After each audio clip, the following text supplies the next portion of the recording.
पिछले वीडियो में हमने पढ़ा श्रेणी क्रम संयोजन के बारे में और इस बार हम पढ़ने वाले हैं पार्श्वक्रम संयोजन के बारे में। तो पार्श्वक्रम संयोजन होता क्या है, तो सिंपल सा बात आपको समझ में आना चाहिए कि आपका एक छोर होता है, एक छोर, और मेनली हमारा वायर के पास दो तार होता है ना, एक प्लस वाला एक माइनस वाला होता है।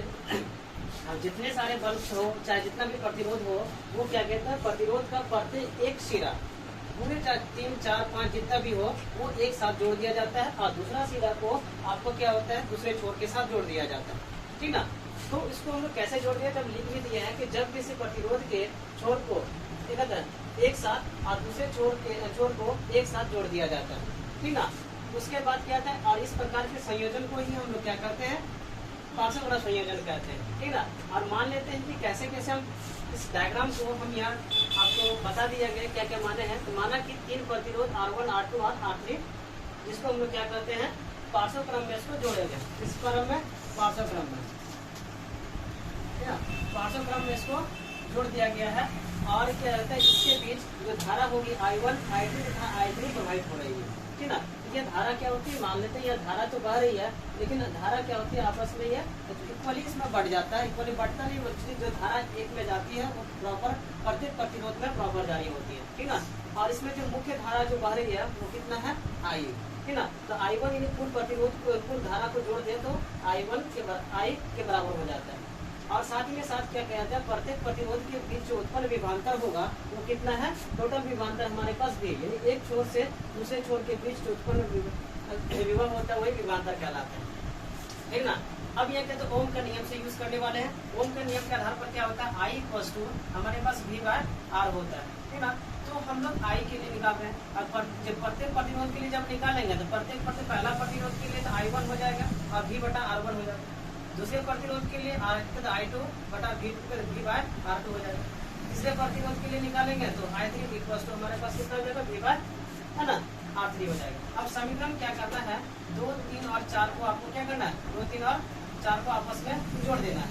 तो इक्वली हम लोग देखते हैं धारा एक साइड टूटेगी, जितना धारा होगा I1, I2, I3 के साथ। फिर तीसरा जो होने वाला है V/I का ना, V/R1, V/R2 और V/R3 के रूप में इसको जोड़ देंगे, ठीक ना। अब फिर क्या करना है कि जैसे I1, I2, I3 के लिए हम यहाँ पे लिख दिए कि इसके कुल धारा जो होगी वो कितना है, I के बराबर होगा। फिर हमारे पास V क्या होगा देखिएगा, तो इसमें से V प्रत्येक में से हमने क्या कर लिया, कॉमन ले लिए, तो V कॉमन लेंगे तो R1, R2 और R3 के रूप में बचेगा। तो समीकरण 1 की सहायता यूज करने वाले, ठीक ना। अब समीकरण 1 में क्या बोला गया, जैसे I के रिप्लेस में हम लोग V/R के रूप में लिख सकते हैं, I के रिप्लेस में V/R के रूप में इसको लिखेंगे, ठीक ना। तो V यहाँ पे जैसे होगा, यहाँ पे कॉमन लिए हुए थे तो V और V ये आपस में कैंसिल हो जाएगा, क्योंकि इसके नीचे कुछ नहीं है तो 1 है, और हमेशा बराबर के इक्वल प्लेस में हमेशा क्या होता है, डिवाइड हो रहा होता है, ठीक। और यहाँ पे क्या होगा, I/R, और यहाँ पे I/R1, I/1/R2 और 1/R3 के रूप में रहने वाला है। अगर मान लेते हैं प्रतिरोधों की संख्या इस प्रकार से बहुत सारी जोड़ दी है, ठीक ना। अब बहुत सारा जोड़ दिया तो क्या होने वाला है, बहुत सारा जोड़ेंगे तो संख्या इसका जो होगा, मान लेते प्रतिरोधों की संख्या n हो तो अब इस प्रकार डॉटेड साइन करके Rn करके रूप में इसको लिख सकते हैं, ठीक ना। तो इसी चीजों को हम क्या कर सकते हैं, प्रैक्टिकली देखने वाले हैं। तो प्रैक्टिकली एक्चुअली वर्क कैसे करते हैं, श्रेणी क्रम में जब हम इस प्रकार से जोड़े थे तो आपका धारा जो हुआ था ना, आपका क्या था, बहुत जो बल्ब का जो ग्लोइंग था बहुत कम हुआ था, मतलब हल्का हल्का ग्लो हुआ था। लेकिन पार्श्वक्रम में इसका ग्लोइंग अलग तरीके से होता है, ठीक ना। इसमें लाइट जो होता है इक्वली जितना वॉट का होता है एक्चुअली में उतना ज्यादा वोल्टेज देने वाला रहता है, उतना ही दिखेगा, ठीक है। तो उसके लिए हम लोग देखते हैं प्रैक्टिकली कैसा होता है, आप उसको घुमा दें, ठीक ना। तो प्रैक्टिकली में हमने क्या किया, देखिए यहाँ पे 3 बल्ब को आपने ऑफ करो जरा सा, तो उसके बाद दिखाते हैं इनको स्विच में। देखिए यहाँ पे क्या किए हैं, यहाँ पे 3, एक मैन वायर इस प्रकार से, एक रेड वाला और एक वाला येलो वाला।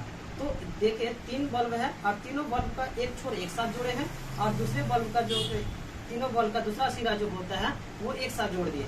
और तीनों को अब जैसे हम इक्वली अगर वोल्टेज देते हैं, करंट देते हैं, तो वो क्या होता है, पूरा ग्लो करता है। ऑन कीजिए, देखिए किस प्रकार से ग्लो करेगा, ये देखिए प्रॉपर ग्लो कर रहा है ना, भयानक सा ग्लो कर रहा है। लेकिन पार्श्वक्रम में नहीं कर रहा है, उसके लिए आप पिछली वीडियो में जाकर देख सकते हैं किस प्रकार से श्रेणी क्रम संयोजन के बारे में दिखाएंगे और पार्श्वक्रम संयोजन और इस प्रकार से ग्लो कैसे करता है। Thank you. और इस प्रकार से मजेदार